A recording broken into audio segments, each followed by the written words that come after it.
So my battery died on that last video, and then it was taking so long to upload those three, I fell asleep. Then I had to get up and make dinner and all that other kind of stuff. So anyway, they had this little conversation for my benefit, I think. I got to thinking about it. It just seemed like it was too contrived. They didn't want me to know why I was there. But normally, a new intake, you would have got a B number or a C number. A B number would be like a returning parole violator. A C number would have been a new commitment. And they were talking, what number should we give this guy? Well, we don't know. We don't have any clue why he's here. Let's give him a I number. Now, I don't know the differences between all these numbers and stuff. I mean, I knew a B number. I had a B number and a C number.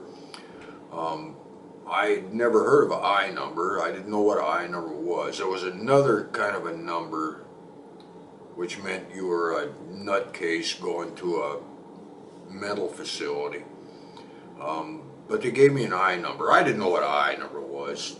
I thought it was, intermittent or whatever until they find out why you're there to give you a regular number. What an I number is you're being held for the feds.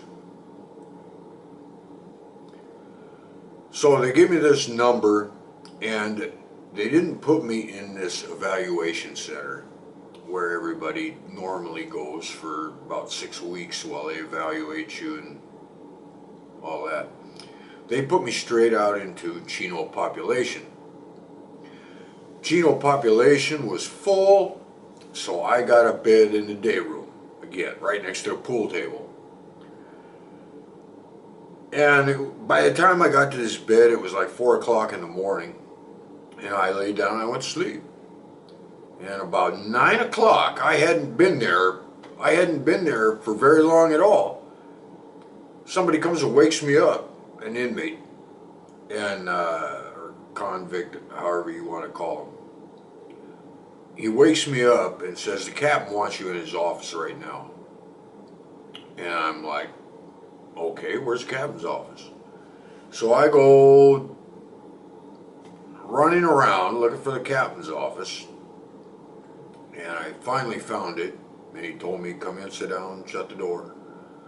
And he told me, I am sick and tired of Geraldo Rivera trying to get his little reporters and investigators into my prison, trying to do some expose, and I want to know how you got in here. I want to know who you are. I want to know what you're investigating. I want to know this, that, and the other thing. Look at my paperwork. I got busted 6 months ago. I was given 18 days. I was shipped here. I saw the legal sergeant yesterday. Today I'm here. And he said, all right, go back to your cell or whatever. He said, go back and I'm going to get to the bottom of this by the time I go home today, and you're going to be out of my prison. I don't care who you are. And I'm rooting for you, dude. Go for it.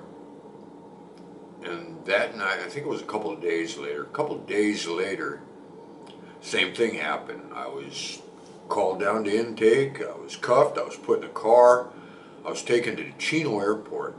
In Chino airport, we took a small jet to LAX. In LAX, we got on a larger jet and we flew to Chicago O'Hara.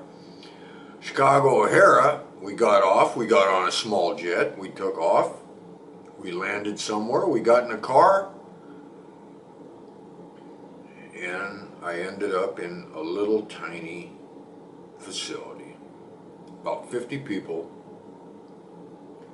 cleanest place I've ever seen. And I was put in a cell and I was left there. I wasn't allowed to come out. I don't remember taking a shower. I don't remember coming out for a shower. But I was treated well. It was a federal facility. About 50 cells, 1 person per cell. And I was there for several months. I wasn't allowed phone calls, letters, anything. Nobody knew where I was. Nobody knew anything. I didn't know anything.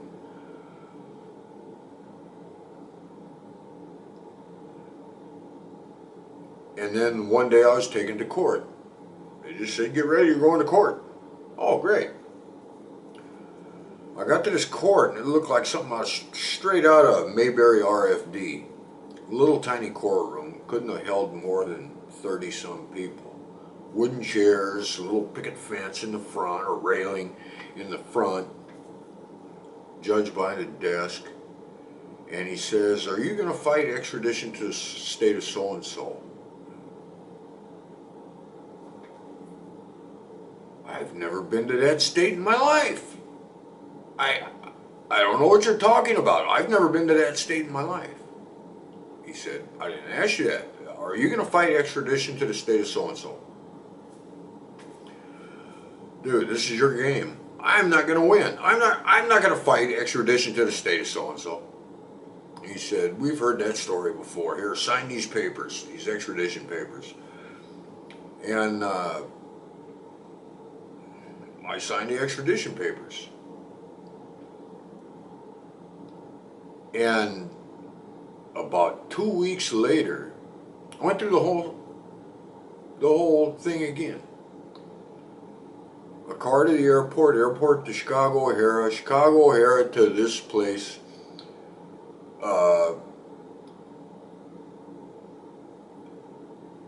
At this other airport, you know, I was being escorted by two state trooper lieutenants. And when we got to the airport, these guys left their lights on their car. And we had to have airport security come give us a jump.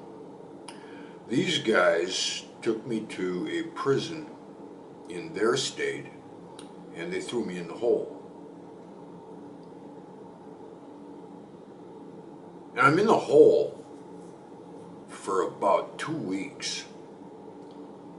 And then they come rattling keys on my door and say, get ready, you're going in front of the parole board.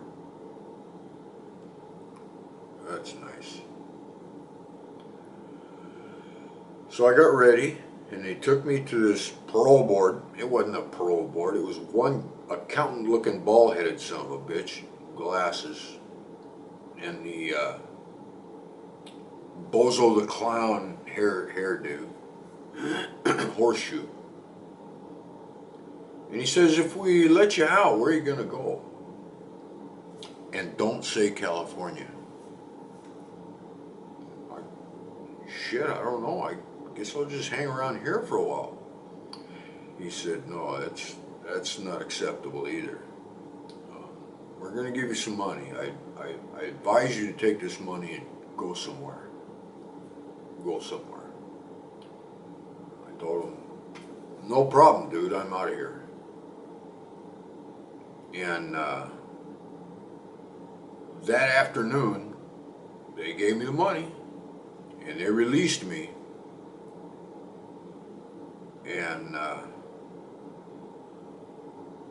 that was 13 months total out of my life involved with that shit.